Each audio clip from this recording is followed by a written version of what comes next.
세례 요한은 예수님에 대해서 위로부터 오신 분, 하늘에서 오신 분이라고 증언했습니다. 그리고 자신은 하늘에서 온 존재가 아니라 땅에서 나서 땅으로부터 온 존재라고 고백했습니다. 요한복음 3장 31절에서 위로부터 오시는 이는 만물 위에 계시고 땅에서 난 이는 땅에 속하여 땅에 속한 것을 말하느니라. 하늘로부터 오시는 이는 만물 위에 계시나니라고 증언했습니다. 그러므로 하늘로부터 오시니, 바로 위로부터 오시니 예수님은 만물 위에 계신 하나님이시고 그 예수님 앞에서 자신은 땅에 속한 사람일 뿐이라고 고백하고 있는 것입니다. 자신은 그리스도가 아니고, 자신은 구원자가 아니고, 자신은 신적 존재가 아니고 그저 한 사람일 뿐이요, 오직 예수님만이 하나님으로부터, 저 하나님 보좌로부터 이 땅에 오신 진정한 왕이시고 진정한 하나님이시라고 신앙 고백을 하고 있습니다. 그리고 사도 요한이, 세례 요한이 이렇게 증언한 것처럼 예수님 스스로도 자신이 하늘로부터 오셨다고 말씀하셨습니다.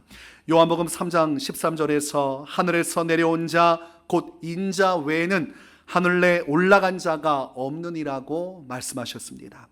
예수님께서는 자신이 하늘로부터 내려오셨다고 말씀하셨어요.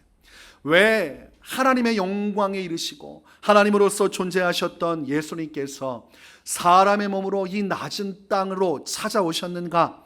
왜 예수님께서 십자가에서 죽으시고 3일 만에 부활하셔서 다시 하나님 보좌로 올라가셨는가? 우리가 이것을 분명히 알아야 됩니다. 그 이유가 무엇인가? 그것이 바로 죄인들의 구원을 위한 것입니다.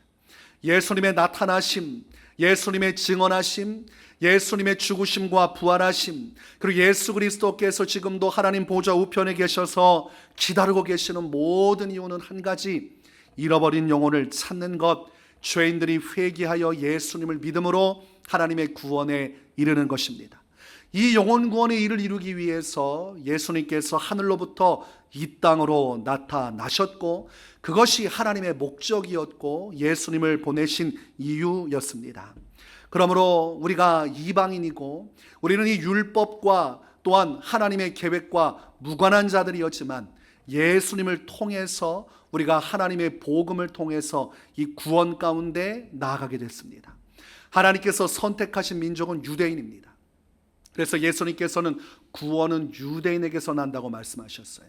유대인을 선택하시고 유대인 이 이스라엘 민족을 통해서 하나님의 살아계심을 계시하시고 하나님의 역사를 이루셨지만 하나님의 진정한 계획은 유대인 구원이 전부가 아니라 바로 유대인이신 예수 그리스도, 그분이 흘리신 피의 속죄를 통해서 이방인들까지도 다 같이 구원하는 것이 하나님의 본질적인 구원의 계획입니다. 그래서 오늘날 이방인된 우리가 예수 그리스도를 믿었고 이 복음을 믿는 믿음 안에서 구원받아 하나님의 저 영원한 천국의 약속을 받게 되었습니다. 그저 이방인이고 예수님을 믿지 않을 때는 하나님과 아무런 관련이 없었어요. 그러나 예수님을 통해서 우리가 하나님의 은혜 앞으로 나아가게 되었고 천국의 유업을 약속받게 되었습니다. 그러나 우리는 지금 살아있고 이 땅을 딛고 있습니다. 아직 천국에 이르지 않았습니다. 약속은 주어졌지만 실제로 천국에 들어간 것은 아닙니다. 이스라엘 백성들이 가나안 땅에 대한 하나님의 약속을 받았지만 모세와 1세대는 가나안 땅에 들어가지 못했어요. 약속을 받는 것과 그 약속의 성취가 되는 것은 별개의 문제입니다. 그 안에는 순종의 삶이 있어야 되고 주님의 인도하심을 받는 과정, 믿음의 과정이 있어야 됩니다. 그래서 성도로서 부름받은 우리는 천국에 갈 때까지 그 과정을 믿음으로 살아가야만 하나님의 약속의 성취가 이루어지는 것이고 성경에서는 그것을 믿음의 선한 싸움을 싸우는 것이라고 표현을 합니다. 디모데전서 6장 12절에서는 믿음의 선한 싸움을 싸우라, 영생을 취하라, 이를 위하여 내가 부르심을 받았고 많은 증인 앞에서 선한 증언을 하였도다 라고 되어 있습니다. 천국 갈 때까지 성도는 믿음의 선한 싸움을 싸워가는 과정을 지나가야 됩니다. 나는 예수님을 믿기 때문에 끝났다라는 신앙은 잘못된 것이죠. 이 과정 자체가 무의미하다, 어차피 천국에 갈 것이다, 그릇된 신앙입니다. 성경은 믿음의 선한 싸움을 싸워 승리하는 자가 영생을 쟁취하고 그것을 얻게 되리라고 말씀하셨습니다. 약속의 성취를 누릴 것이라고 말씀하셨습니다. 이것을 위한 부르심을 받았다고 되어 있으므로 예수님을 믿음으로 그 믿음을 따라 선한 싸움을 싸워 승리하기 위하여 우리가 오늘날 하나님의 부르심을 받았다는 것을 알아야 됩니다. 그러므로 신앙의 과정이 중요한 것입니다. 내가 오늘 예수님을 믿고 어떤 믿음의 삶을 살아가는가, 그리고 그 말씀을 따라 순종하며 살아가는 과정의 승리가 있어야 결과적으로 저 천국을 유업으로 받는 것입니다. 이스라엘 백성처럼 광야 가운데서 온갖 우상 숭배와 가늠을 통해서 하나님의 심판을 받아 멸망으로 떨어지는 길로 가면 안 됩니다. 그래서 그리스도인의 삶은 죄악을 떠난 삶이어야 하고 죄와 싸우되 피 흘리기까지 싸워야 한다고 말씀하고 있습니다. 예수님을 믿었으므로 이제는 어떤 죄를 짓든 상관이 없다가 아니라 예수님을 믿었기에 이제는 죄된 삶을 멀리하고 다시는 옛 생활로 돌아가지 않도록 성령을 의지하여서 육신을 거스르는 영적 차원의 삶을 살아가야 하는 과정, 그것이 필요하다는 것이죠. 그리고 그 믿음의 선한 싸움을 싸워나가며 과정 속에서 우리의 대적자가 있는데 바로 사탄 마귀입니다. 이 마귀가 사람을 미혹해서 죄짓게 만듭니다. 예수님을 믿음에도 불구하고 우리 안에 죄성이 있으므로 육신의 연약함이 있습니다. 마귀는 그 마음속에 그 죄악된 욕망을 부추겨서 성도로 하여금 탐심과 정욕의 길로 가게 합니다. 세상을 사랑하고 세상의 재물을 사랑하고 세상의 영광을 사랑하고 하나님으로부터 오는 영광이 아닌 사람의 영광을 추구함으로 세상 속의 깊은 죄악 가운데 들어가게 만들어요. 그래서 하나님 앞에서 하나님께서 범죄하지 말라고 하신 그 말뜻을 어기고 세상에서 제멋대로 죄악의 길로 가게 만드는 것이죠. 그것이 믿음의 변질이고 더 깊어지면 믿음의 타락으로까지 가게 되는 것이므로 우리가 절대로 마귀 유혹에 넘어지지 않고 끝까지 말씀에 순종하는 거룩한 성도로서 살기 위해서는 성령의 절대적인 도우심이 필요한 것입니다. 또한 우리가 대적자가 누군지를 명시적으로 확실하게 인지하고 있어야 됩니다. 적을 알아야 100번 싸워도 100번 이길 수 있는 거 아닙니까? 적이 누군지 알지 못하면 언제 기습을 당해도 죽는 것이 이상한 일이 아닙니다. 적이 어느 곳에서 어떻게 공격할지를 알아야 싸워 승리할 것 아닙니까? 성도로 살아가면서 나의 구원과 나의 영원한 생명을 위협하는 존재가 누군지를 알아야 우리가 맞서 싸워 이길 수 있는 것입니다. 성경은 어둠의 권세, 그 존재를 주목하라고 이야기합니다.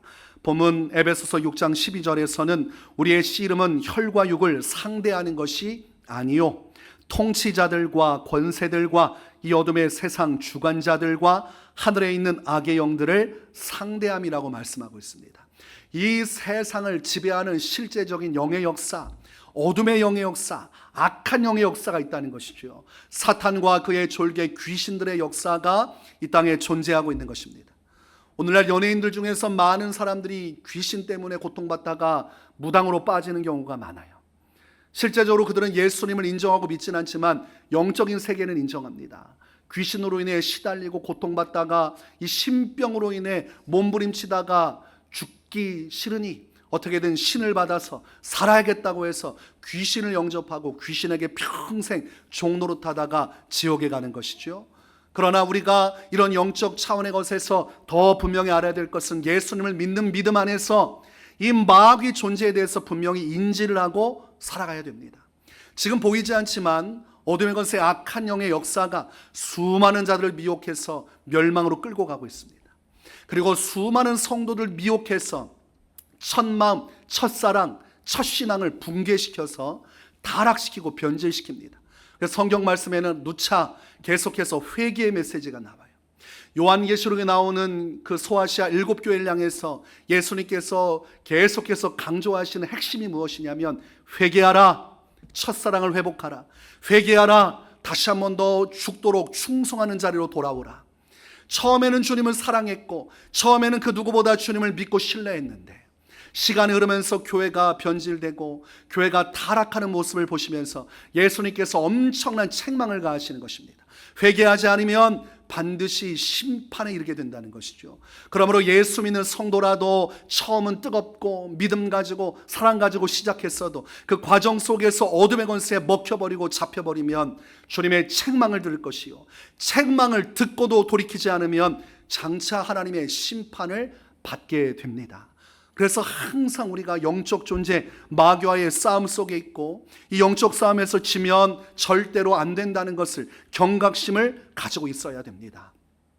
오늘날 하나님께서 계속해서 추구하시는 것은 영혼 구원의 일이에요. 그래서 하나님은 하나님의 열심을 따라 쉬지 않고 일하시고, 하나님의 교회와 하나님의 성도들을 통해서 장차 이루어질 영원한 하나님 나라를 이루어 가십니다.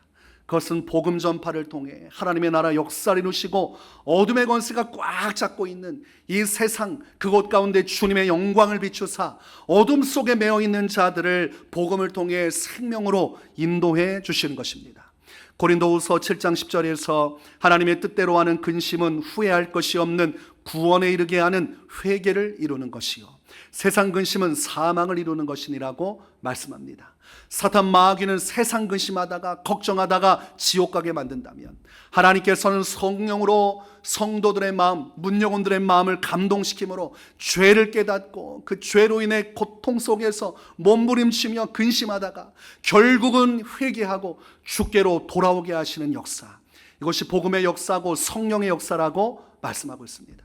내 죄를 깨닫고 죄로 인해 가슴 아파하고 나의 연약함으로 인해 괴로워하며 철저히 십자가 보혈 그 피를 의지해 회개하며 죄된 삶을 떠나 주 앞에 돌아오는 것, 그 주님이 가장 원하시는 것입니다. 또한 베드로후서 3장 9절은 주의 약속은 어떤 이들이 더디다고 생각하는 것 같이 더딘 것이 아니라 오직 주께서는 너희를 대하여 오래 참으사 아무도 멸망하지 아니하고 다 회개하기에 이르기를 원하시느니라고 말씀합니다. 예수님의 재림은 2000년 전부터 예고되었습니다. 사도행전 1장의 말씀을 보면 하늘로 올리워진 예수는 너희가 본대로 다시 하늘로부터 내려오시리라, 천사들이 그 백성들 앞에, 사도들 앞에, 성도들 앞에 그렇게 선언했습니다. 그리고 2000년이 지났는데 왜 예수님이 오시지 않는가? 성경은 한 명이라도 멸망하지 않고 회개할 수 있는 기회를 주기 위해서 지금 하나님께서 계속 유예하고 계시다고 되어 있어요. 그러므로 예수님이 살아계시지 않은 것도 아니고 다시 오지 않는 것도 아닙니다. 지금 하나님은 한 영혼이라도 더 구원받도록 하기 위한 하나님의 사랑과 자비와 긍휼로 지금 구원의 때를 계속해서 우리에게 허락해 주시는 것입니다. 그래, 조금만 더 기다려주겠다. 이런 이때에 마귀는 길길이 날뛰고 있어요. 하나님의 자비와 긍휼의 시대에 계속해서 마귀는 수많은 자들에게 하나님은 존재하지 않고 천국과 지옥은 존재하지 않고 구원이 예수 그리스도를 통해 오는 것이 아니라고 외칩니다. 심지어는 혼란을 주기 위해서, 그래, 기독교에도 종교에도 구원이 있다 치자, 그러나 모든 종교에 구원이 있다, 이렇게 오도함으로 예수님을 온전히 믿고 예수님을 따르지 못하도록 계속해서 혼란의 일들을 행하고 있습니다. 마귀가 아주 극도로 날뛰는 시대를 우리는 살아가고 있고, 베드로전서 5장 8절은 근신하라 깨어라 너희 대적 마귀가 우는 사자같이 두루다니며 삼킬 자를 찾나니라고 되어 있습니다. 여러분, 여지없이 마귀는 활동하고 있고 지금도 수많은 자들이 마귀에게 목덜미를 물리고 죽음으로 끌려가고 있고 멸망으로 끌려가고 있습니다. 그러나 이런 마귀 역사를 대적하기 위해서 예수 그리스도의 십자가 속죄 그리고 성령의 강림하심을 통해서 세운 것이 하나님의 교회요, 예수님의 교회입니다. 성도들이 끝까지 믿음을 지키고 천국을 유업으로 상속할 수 있는 믿음의 승리를 이룰 수 있도록 교회 공동체를 만드셨고, 그 교회 공동체를 통해서 어둠의 권세에 끌려가는 수많은 죄인들을 회개하여 예수님을 믿도록 하는 이 구원의 역사를 이루게 하셨습니다. 그래서 마태복음 16장 18절에서는 또 내가 네게 이르노니 너는 베드로라 내가 이 반석 위에 내 교회를 세우리니 음부의 권세가 이기지 못하리라고 말씀합니다. 예수님의 교회가 세워지면, 예수님께서 주인 되시고 예수님의 뜻에 순종하는 예수 그리스도 중심이 된 온전한 교회가 세워지면 음부의 권세가 무너뜨리러 찾아오고 멸망시키려 찾아와도 아무것도 할 수 없게 되리라고 말씀하고 있어요. 그러므로 예수님의 교회가 되는 것이 중요하고, 이 시대의 본질적인 교회가 되는 것이 중요하고, 교회가 교회되어지고 교회가 온전한 모습으로 주 앞에 서게 될 때 어둠의 권세는 쫓겨나가고 영혼 구원의 일들이 강력하게 이 땅 가운데 이루어지는 것입니다. 그러나 이 마귀가 교회를 내버려 둘 수 있습니까? 예수님의 교회가 되지 못하도록 사탄의 교회가 되고 세속적인 교회가 되도록 계속해서 교회를 공격하는 것이 사단의 역사입니다. 어떤 역사를 합니까? 첫 번째는 성도들 개개인의 타락을 유도하죠. 성도들이 세상에서 탐심과 정욕에 속절없이 무너지게 만들고 그 성도들이 교회 안에서 그런 죄된 일들을 계속해서 전파하게 만듭니다. 세속화된 성도들이 계속해서 교회로 유입되어서 오히려 교회가 사람을 변화시켜야 되는데 교회 안에 있는 성도들이 타락하고 변질됨으로 교회 안에 이 죄의 것들이 드러나게 돼서 성도들이 다 같이 타락의 길로 가도록 하는 것이죠. 그래서 한 영혼 한 영혼 무너뜨리는 것이 마귀의 역사고 교회 전체를 그렇게 무너뜨리려고 합니다. 우리가 정신을 바짝 차리지 않고 우리가 하나님 앞에서 정적으로 깨어있지 않으면 성도들이 세상에서 각자마다 다 마귀에게 깨어지고 그거 회개하고 돌이켜야 되는데 그렇게 하지 못할 때 교회가 세속화되고 온갖 추잡하고 더러운 죄에 문란한 일들이 교회 안에서 터져나오게 됩니다. 그런 일들이 일어날 때 분명히 알 것은 마귀가 교회를 지금 공격하고 무너뜨리고 있고 그래서 하나님 나라 역사를 못하도록 회방하고 있구나, 이걸 분명히 알아야 됩니다. 그래서 성경 말씀에는 교회에서 죄 지은 자가 있으면 내버려두라고 말하지 않아요. 그에게 찾아가서 책망하고 권면하고 훈계하라고 되어 있습니다. 근데 3번이나 그 권면을 받지 않으면 추방시키라고 되어 있어요. 정신을 바짝 차려야 돼요. 교회 죄 짓다가 걸리면 제가 찾아갑니다. 여러분 권면하고 회개하라고 할 거예요. 3번이나 받지 않으면 교회 나가야 됩니다. 왜 그런 줄 아십니까? 그 사람이 교회를 물들이기 때문입니다. 교회를 물들이면 교회는 예수님의 교회가 될 수 없고 마귀 천지가 되어서 세상과 교회가 아무 다를 것이 없어요.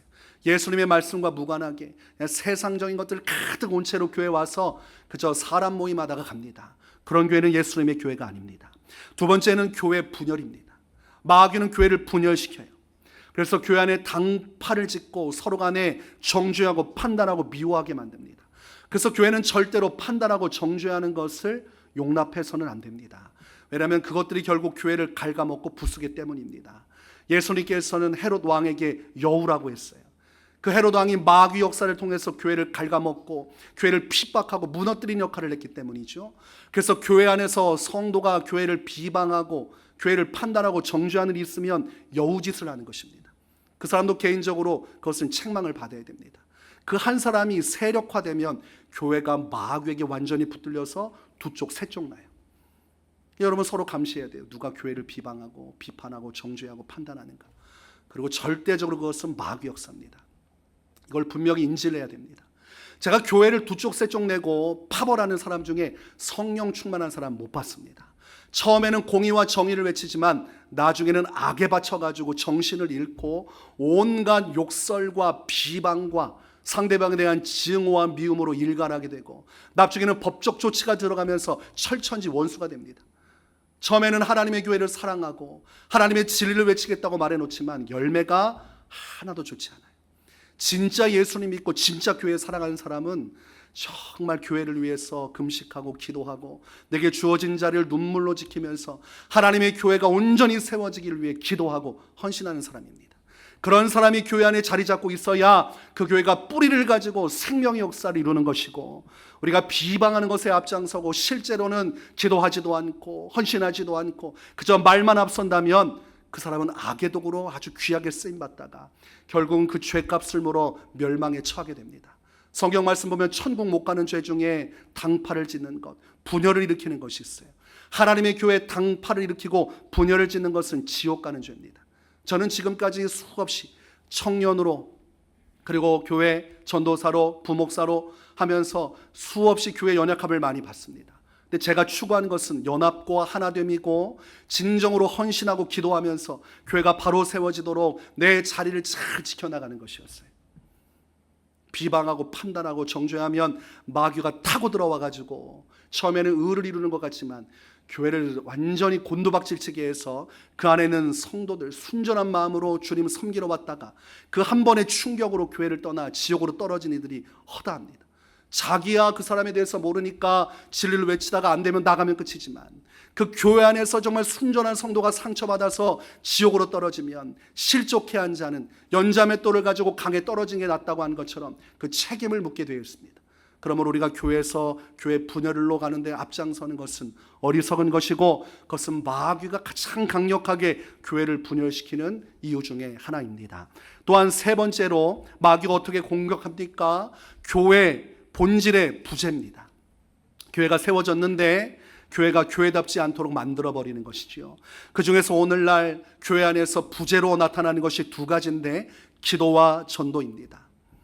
교회로 하여금 기도하지 못하게 만들고 교회로 하여금 전도하지 못하게 만드는 것입니다. 여러분, 교회는 어떠한 의미가 있습니까? 마가복음 11장에서 성전을 더럽히는 무리들을 향해서 예수님께서 크게 외치시면서 그렇게 화가 나신 적이 없을 정도로 모든 것을 집어던지고 그 흥분과 분노를 감추지 못하고 예수님께서 화를 내셨습니다. 그러면서 내 집은 만민이 기도하는 집이라 칭함을 받으리라고 하지 아니하였느냐. 너희는 강도의 소굴을 만들었도다.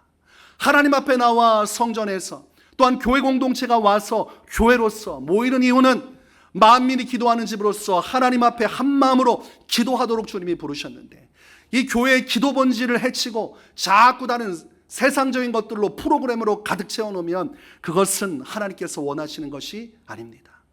정작 해야 할 기도 운동은 하지 않고, 정작 해야 할 기도에 대한 관심과 사랑과 헌신과 눈물과 땀으로 교회 모든 성도들이 한마음 되어 기도하는 집을 만들어야 되는데, 오늘날 기도하지 않고 자꾸 편한 방식을 찾는다는 거죠. 기도 말고 다른 방식으로 교회 내용들을 채워나가려고 하니 점점 더 교회와 세상이 구별이 안 되는 거예요. 교회와 세상을 구별하는 것은 기도입니다. 기도. 교회 와서 기도하는 모습을 성도들, 정말 예수 믿기로 하는 사람들이 봐야 하는 것입니다. 아, 저렇게 예수님 믿으면 기도하는 것이구나. 기도하면서 은혜 받는 것이고, 기도하면서 능력 받는 것이고, 기도하면서 삶이 새로워지는 것이고, 이 기도라는 것이 내게 너무나 중요하다는 걸 깨닫고 기도하면서 거듭나고 성령 충만 받고 그러면서 예수님의 제자가 되는 것인데, 이 기도를 싹 빼놓으니까 교회 와서 지식으로는 채워지는데 삶의 변화가 일어나지 않아요. 회개를 한다고 형식적으로 말은 하는데 회개의 열매가 없어요. 그 길이 서기관과 바리새인의 길입니다. 하나님의 율법에 대한 지식은 있지만 정작 성령의 은혜가 없고 마음속에 회개가 없으므로 삶의 변화가 일어나지 않는 자들, 양심의 화인 맞음으로 주님을 이야기하고 신앙의 고백은 하지만 정작 진실로 하나님을 사랑하고 경외하는 마음이 없는 자들, 텅텅 비어있으니 가라지와 쭉정이와 같아서 알곡 신앙이 될 수 없어요. 성도를 알고 신앙이 되고 성도의 순수한 신앙을 지키는 것은 기도입니다. 그러므로 오늘날 기도의 부재를 통해서 교회를 타락시키고 있는 것이고, 또 다른 하나는 전도의 부재입니다. 성도들이 전도하는 거 부담스러워하니까 전도에 대한 것들을 계속 축소시키는 거죠. 전도 설교도 가급적이면 많이 줄이려고 해요. 전에 있던 교회는 담임 목사님이 그 전도하는 전도사에게 너는 전도 설교만 해라, 그것만 맡기는 거예요. 그리고 본인은 하지 않아요. 그리고 부목사에게 너는 회개 설교를 해라, 그리고 본인은 하지 않아요. 왜 그랬을까요? 그거 싫어하고 불편하고 그것이 도리어 공격이 올까봐 본인은 뒤로 빠지고 하긴 해야 되니까 부격자 시키는 거예요. 그건 안 되는 겁니다. 본인이 못하는 설교를 왜 시키고, 왜 그렇게 눈치 보면서 하나님의 본질적인 사역이 아니라 사람 눈치 보는 목회를 합니까? 우리가 전도해야 하는 것은 사람이 좋아하든 말든 상관이 없는 것이, 그게 예수님의 교회입니다. 예수님의 교회는 예수님의 뜻대로 순종하는 교회입니다. 회중이 많이 있고 그 사람들이 다 거부할지라도 하나님께서 원하시면 그 말씀이 선포돼야 하고, 그 선포된 대로 말씀에 순종해야 예수님의 교회고, 또한 그 성도가 알곡 성도입니다. 말씀이 선포됨에도 그 말씀을 부정한다면 성도가 아니에요. 교회 안에 앉아있지만 사실상 예수님과는 관련이 없습니다. 그래서 평생 신앙생활에도 죽어서 천국을 못 갑니다. 예수님께서 나는 너를 알지 못한다. 수많은 날들 속에서 하나님께서 설교를 통해 말씀하시고 그리고 회개하고 돌이키라고 하셨음에도 귀를 막고 내 마음대로 신앙생활했으니 천국에 갈 턱이 있습니까? 좁은 길을 가서 말씀을 통해 생명의 길로 가야 되는데 말씀을 저버리고 넓은 길로 나 편한 대로 신앙생활했는데 천국 갈 수 있습니까? 못 갑니다. 여러분, 이 설교를 분명히 들어야 천국에 가는 것이죠. 예수님의 교회만이 의미가 있고 예수님의 교회 안에서 예수님의 제자로서 신앙생활해야 그 수고와 헌신과 그 신앙의 날들이 나중에 저 천국에서 보상받는 것이지, 우리가 하나님 예수님의 말씀 부정하고 내 맘대로 신앙생활하면 그 사람은 반드시 주님과 관련이 없어요. 혼자 착각한 채 살아가요. 주님이 나를 사랑하신다는 착각, 내가 주님의 은혜 안에 있다는 착각, 내가 거듭났다는 착각, 주님이 나의 인생 가운데 나의 인생을 아름답게 보신다는 착각. 성령의 음성은 회개하라고 말씀하시는데 귀를 닫고 있으니, 마음을 꽉꽉 닫고 있고 세상 욕심으로 가득 차고 있으니 아무리 들어도 사람의 말로 듣지 않고 하나님의 말씀으로 듣지 않고 사람의 말로 듣지 아니하니 서기관과 바리새인들처럼 완고하여 내 마음대로 신앙생활하다가 지옥 갑니다. 저는 지금도 항상 하나님 앞에서 두려운 마음이 주의 말씀을 듣게 하시고 주님의 음성을 깨닫게 하여 주옵소서. 하나님의 교회를 이루어가면서 내 감정과 내 계획과 내 생각과 내 가치관대로 교회를 이끌어가지 말고 하나님의 말씀을 따라 성령의 인도하심을 따라 기도를 통해서 제가 잘 분별하고 하나님의 뜻 안에만 거하게 하여 주시옵소서. 사실상 교회 숫자 채워지는 것보다 제가 더 조심하고 더 주의하는 것이 이 부분입니다. 예수님의 교회를 세워나가는 것. 여기 교회에 사람들이 많이 왔고 기쁨이 있어요. 그런데 예수님의 말씀에 순종하기보다 사람 눈치나 보면서 예수님과 무관하게 교회가 흘러가고 성도들은 만족한다 할지라도 예수님께서 영광을 받지 못하면 그 교회는 모래성과 같은 교회라 환난과 핍박이 오면 다 허물어집니다. 여러분, 또다시 질병의 날들이 오고 교회를 통제하고 예배 못하게 하고 앞으로 예배하다 걸리면 이제 10년, 20년형을 처한다 하고 교회 모임을 파괴하면 그때도 예배 안 할 겁니까? 20년, 30년 온라인으로 만나고 온라인으로 예배하다가 천국 갈 겁니까? 신앙의 본질은 그런 것이 아닌데 오늘날 너무나 많은 잘못된 오도 속에서 예수님의 교회가 아니니까 사람의 교회다 보니까 그냥 문을 다 닫아버리고 오지 않아도 된다고 이야기하는 것입니다. 어떤 목사가 그런 권한을 받았습니까? 어떤 목사가 예배를 중지하고 교회 문을 닫아도 된다고 명령을 받았습니까? 어떤 목사가 현장에 오지 않고 그냥 집에서 TV 켜고 예배해도 된다고 하나님의 명령을 받았습니까? 정말 나중에 천국 가면 하나님께서 그렇게 특별히 명령하셨다고 이야기를 하실까요? 오늘날 우리가 정말 잘 생각해야 돼요. 이 교회가 누구의 교회고 이 교회가 본질적으로 어떤 교회가 되어야 되는가? 예수님의 교회가 되어야 되고 예수님의 말씀으로 나가야 됩니다. 그러므로 나는 기도하고 싶지 않아도, 여러분 육신적으로 저도 기도하고 싶지 않아요. 가끔 제 아내가 제가 엄청 기도라는 것 자체를 좋아하는 줄 착각하고 있어요. 제가 얘기했습니다. 나도 기도하는 거 힘들고 나도 그냥 텔레비전 보면서 누워있는 게 편하고 나도 맛있는 그냥 먹는 거 먹으면서 내 생활하는 거 편하지, 새벽에 가서 기도하고 밤에 가서 기도하고 항상 수시로 기도하기 하는 거 나도 불편하고 힘들고 이게 너무나 십자가지만, 그러나 예수님께서 기도하라고 말씀하셨기 때문에 그 말씀에 순종하며 교회적 사명을 이루고 또 나의 영혼의 구원을 위해서 믿음의 승리를 위해 기도하는 것이지, 이게 내게 너무나 잘 맞는 옷과 같아서 내가 특별한 사람이라 기도하는 건 아니다 이렇게 얘기를 해도 이해를 못해요. 좀 다르지 않나 이런 생각을 하는 것이죠. 그러니까 당신은 그게 불편하지 않으니까 그렇게 하지만 성도들은 힘들지 않겠느냐 이렇게 얘기합니다. 다 힘듭니다. 다 힘들어요. 똑같이 육신을 가지고 있기 때문에 힘들어요. 그러나 예수님 때문에 순종하는 것이고, 또 순종할 때 육신적으로는 어려움이 있지만 영적으로 채워주시는 은혜가 있고 놀라운 영광이 있는 것이고, 전도도 마찬가지입니다. 누가 전도하고 싶습니까? 누가 길거리 나가서 인상 팍팍 쓰고 불편해하는데 거기다가 예수 믿으세요 이렇게 합니까? 이번에 가서 전도할 때 너무나 기뻤지만 또 그래도 이렇게 내놓으면 또 들은 척도 안 하고 보지도 않아요. 제가 3번 정도 이렇게 해봤는데 혹시 받지 않을까? 표정이 애매한데 그래서 했더니 3번 다 무시당했습니다. 아, 그 사람 아주 소신이 있어요. 큰일 날 사람입니다. 기분이 안 좋죠. 그리고 그때 뭐 경찰 와가지고 왔다 갔다 하면서 민원이 들어왔다고 했는데 기분이 좋지는 않습니다. 그러니까 사람으로서의 감정이기 때문이죠. 그리고 토요일마다 여러분 모여서 전도하는 거 힘들잖아요. 전 더 힘들어요. 전날에 금요 성령 집회 찬양 연습부터 해서 2시간 내리 마귀 잡고 통성기도하고 나면 내가 어디로 지금 가고 있는가, 여긴 어딘가 멍하니 어떨 때는 숨이 잘 쉬어지지 않아요. 1시간 동안 너무 막 거세게 기도했더니 숨이 잘 쉬어지지 않을 정도로 멍할 정도가 있습니다. 아침에 자고 깼는데 시원하지가 않아요. 뭐가 푹 잔 것 같아야 되는데. 근데 설교를 또 2편이나 준비해야 되니까 또 설교 준비해야지. 그리고 또 1시간 기도 운동하니까 1시부터 또 2시까지 통성기도 인도해야지. 끝나고 나면 여러분하고 전도해야지. 그리고 교회 오면 이제 또 설교를 계속해서 준비를 해야 돼요.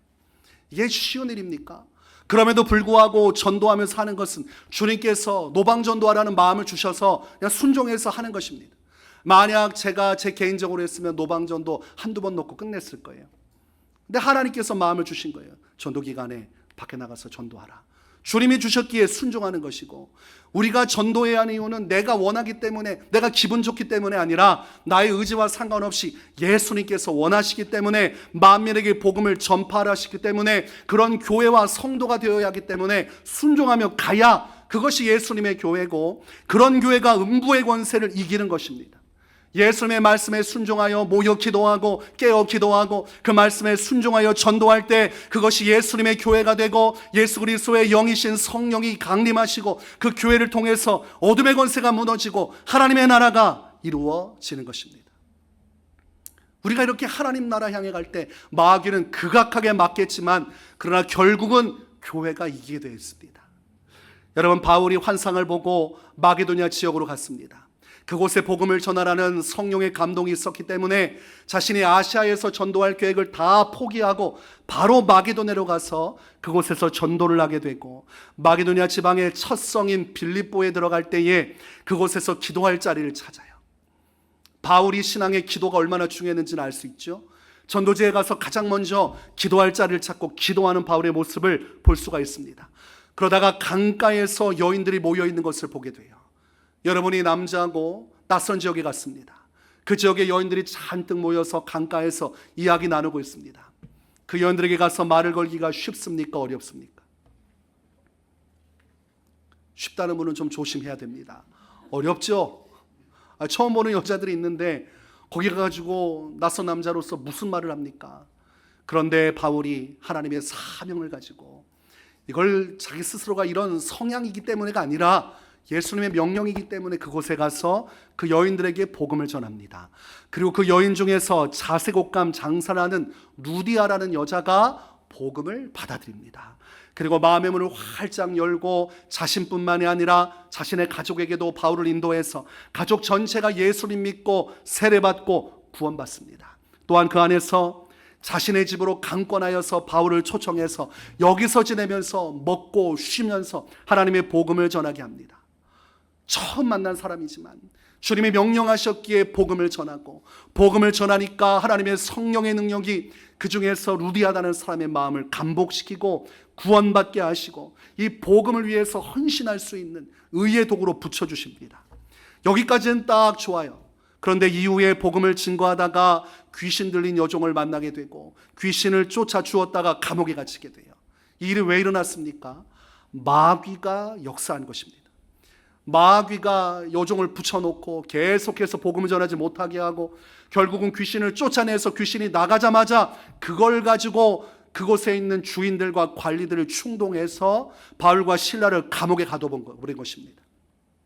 하나님의 복음을 전하지 못하도록 이 성중에서 자신이 권세를 가지고 수많은 자들을 지옥으로 끌고 가고 있는 영적인 어둠이 가득한데, 그곳에 바울과 실라가 나타나서 예수님의 복음을 전하고 그리스도의 십자가 죽으심과 부활을 증거함으로 그곳에 있는 자들이 구원받고 예수 믿게 생겼으니 난리가 나서 이들을 붙들어서 감옥에다 가둬둔 것입니다. 여러분, 영적인 세계를 인정해야 돼요. 이 세계는 어둠의 권세가 역사한다고 되어 있습니다. 우리가 지금 바울과 실라의 전도를 통해서 그들이 감옥에 갇히게 된 이유를 영적으로 분명히 이해해야, 마귀는 오늘날도 교회가 기도하고 전도하는 것을 싫어하고 또한 전도할 때 이렇게 회방하는구나, 이것을 인지하고 있어야 우리가 영적 전쟁에서 승리를 할 수 있습니다. 바울과 실라가 어둠의 권세의 속삭임에 넘어갔다면 전도는 끝났을 것입니다. 네가 전도하면 무엇하냐? 이렇게 핍박받고 고난받는데 예수 믿는다는 것이 이런 것이라면 차라리 믿지 않는 것이 좋지 않겠느냐? 그리고 무엇하러 전도하러 와서 감옥에 갇히고 이 고생을 하느냐? 그냥 너 편한 대로 신앙생활하면 되지. 그냥 네가 원하는 너의 원하는 편한 대로 신앙생활하면서 너의 인생을 즐기면서 예수 믿어도 되지 않겠느냐? 마귀가 속삭일지라도 바울과 실라는 그 말에 절대로 복종할 수 없죠. 왜냐하면 예수님의 교회고 예수님의 성도고 예수님의 제자기에 내가 무엇을 원하는지가 중요하지 않고 예수님께서 내게 무엇을 원하시는가가 중요하기 때문입니다. 그래서 육신적으로는 다 포기하고 그만두고 싶은 마음이 들었지만 그때에도 바울과 실라는 예수님을 생각하며 그곳에서 찬송하고 기도했어요. 2명일지라도 그들은 교회 공동체로서 그곳에서 하나님께 기도했어요. 마태복음 18장 20절 두세 사람이 내 이름으로 모인 곳에는 나도 그들 중에 있느니라. 예수님의 이름으로 모여서 함께 기도할 때 그곳에 예수님께서 함께 하신다고 되어 있습니다. 그래서 마귀는 그들을 붙들어서 속박시켜 놓고 절대로 천국 역사, 구원의 역사 못하도록 대적하고 회방했지만 그럼에도 불구하고 바울과 실라가 그 말씀에 순종하여 기도하고 전도하기 위해 앞으로 나아가니 결국은 하나님께서 나서시고 그 어둑어둑한 감옥에 주의 영광이 임하시고 하나님께서 그들을 모든 속박으로부터 해방시켜 주십니다. 그들을 얽어매고 있는 착고가 풀려지고 그리고 그들을 묶고 있던 감옥문들이 다 터져나가고 그들을 해방시켜 주셨어요. 이 해방은 세상에 나가 복음을 전하라는 하나님의 지지와 하나님의 동의와 하나님의 격려인 것입니다. 너희는 두려워하지 말고 끝까지 복음을 전파하라. 그리고 그곳에 남아서 간수장에게 복음을 전함으로 간수와 간수의 가족 모두가 구원받고 계속해서 바울과 실라는 어둠의 권세가 유대인을 충동하여 그들을 죽이려고 하고 핍박하고 거칠게 다가왔지만 그럼에도 불구하고 지속적으로 복음의 역사를 이루고 하나님 나라 구원의 일들을 이루어갔습니다. 여러분, 이것이 예수님의 교회고 이러한 교회를 세우는 것이 우리의 사명이고 우리의 부르심입니다. 여러분, 왜 위례지역에 우리 교회를 세우셨을까요? 여기서 우리끼리 예배하라고 우리끼리 즐거워하라고 하셨을까요? 어떤 목사님은 작은 교회를 만족하는 분들이 있어요. 그래서 나는 욕심내지 않고 내게 주신 이 성도를 가지고 평생 목회하겠다 이렇게 말을 합니다. 그 교회는 예수님의 교회가 아닙니다. 목사가 어느 정도 만족하느냐 이게 기준이 되면 안 돼요. 나는 큰 교회 원치 않고 작은 교회 원하니까 이 교회 성도들하고 그냥 오붓하게 신앙생활 하겠다. 그거는 내 교회입니다. 예수님의 교회는 복음 전파의 사명이 있어야 됩니다. 내가 작은 교회를 원하든 큰 교회를 원하든 그건 내 개인적인 생각일 뿐이고 예수님의 말씀을 대로 계속해서 작은 교회를 할지라도 복음 전파의 사명을 위해 힘쓰고 애쓰고 기도하고 그렇게 가르치고 그렇게 하게끔 하고 그 일을 이루어야 예수님의 교회입니다. 오늘날 교회가 크면 본질이 없고 교회가 작으면 다 본질 있는 것처럼 말하지만 작은 교회 중에도 본질 없는 교회 너무나 많습니다. 내 취향 따라 내 생각 따라 교회를 내 멋대로 하는 것이, 그래서 생계활동 다른 거 다 준비해 놓고 그저 내가 원하는 대로 내 편한 대로 목회하면서 그냥 자기 좋아하는 사람들과 그런 단체를 만들지만 그거 교회 아닙니다. 그런 교회는 성령의 역사가 없습니다. 그리고 영혼 구원의 일이 일어나지 않고 사단이 틈타고 시험하고 여러 가지 환란이 오고 하나님의 영광, 해방시켜 주시는 영광이 없어요. 평생 동안 이 영적으로 마귀에게 붙들려서 종교놀이 하다가 끝납니다. 그러므로 우리가 오늘날 이 지역에 세워진 의미를 알아야 됩니다. 예수님의 교회로서 부름을 받은 것입니다. 그래서 제가 기도로 여러분을 인도하는 거예요. 힘들지만 여러분을 기도의 자리로 계속 초청해서 여러분을 기도자로 세우는 것입니다. 예수님께서 사도들을 그렇게 세우셨고 사도들이 초대교회를 그렇게 세웠기 때문에 오늘날 말세 시대 우리 교회가 기도하는 교회가 되어야 하고 그 기도가 뒷받침될 때 전도의 사명을 이룰 수가 있는 것이죠. 바울이 계속해서 기도하면서 전도의 이 일들을 아주 폭풍우처럼 이루어가는 것을 우리가 본다면, 그리고 수많은 사도들이 교회를 지키면서 영혼 구원의 일들을 이루어가는 그 밑바탕에는 기도가 있었고 그 기도의 능력을 통해 전도함으로 하나님의 나라가 이루어지고 오늘날 이방인 중에 이방인인 우리나라 땅까지도 이 기도와 전도함을 통해 어둠의 권세와 싸워 이긴 믿음의 성도들의 승리를 통해서 우리가 예수님을 믿게 된 것입니다. 그리고 우리도 예수님 오시는 날까지 영적 전쟁에서 끝까지 예수님의 복음을 전파함으로 예수님의 교회로서의 사명을 감당해야 하고, 그럴 때 나중에 주님이 세상을 다 불로 멸하시고 모든 것을 다 불로써 태우시고 공력을 시험하실 때 어떤 교회가 진정한 교회였고 어떤 성도가 진정한 알고 신자였는지 가릴 때 이 땅에서 우리가 예수님의 말씀대로 순종한 것만 인정받게 되고 그 말씀대로 신앙생활하지 않은 자는 그 공력이 인정되지 않아서 불법을 행하는 자로서 멸망에 처해지게 되는 것입니다. 그러므로 예수님 안에서 그 말씀에 순종하는 교회가 되어야 하고 그 안에서 우리가 이 시대에 아주 빈약한 것, 마귀가 부재로 남겨둔 전도와 기도, 이 두 가지를 우리가 꽉 붙들어야 됩니다. 여러분 틈새 시장 아시죠? 취약한 점을 붙들어야 성공하듯이 하나님 앞에 인정받는 교회가 되려면 지금 현재 교회들이 취약한 것에 우리가 몰두해야 됩니다. 그러면 하나님께서 주목해 보시는 것이죠. 위례지역의 위례세움교회, 내가 인정하는 교회고 이 교회는 나의 교회다. 이 교회는 나의 명령을 따라 깨어 기도하고 이 교회는 나의 명령을 따라 전도하고 성도들이 알곡 성도로서 회개에 합당한 열매를 맺는 교회로서 내가 이 교회를 알고 순종하는 성도들을 아노라. 그래서 마지막 예수님께서 재림하실 때 예수님이 우리를 아시고 우리가 주님을 알아서 주님의 부르심 앞에 그 영광의 부활에 참여하는 것입니다.